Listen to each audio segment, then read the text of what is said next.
கொஞ்சம் எண்ணி பார்க்க உன்ன வாய்ப்பு கேட்ட போது வயசு வந்த தேதி கேட்க எப்படி இருந்தது அடடா மஜா மஜாதா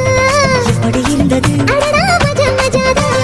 முதல் என்னை தொட்ட போது எப்படி இருந்தது அடடா மஜா மஜாதான் முதல் முத்தம் தந்த போது எப்படி இருந்தது அடடா மஜா மஜாதா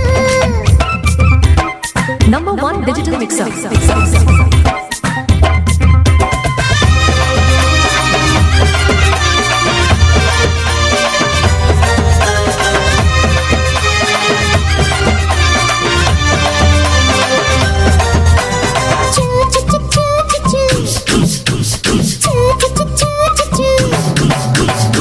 பூக்கே நானும் இன்று பூஜைகள் செய்வேனம்மா நெஞ்சிலே நெஞ்சை வைத்து நெசவு நெய்வேனம்மா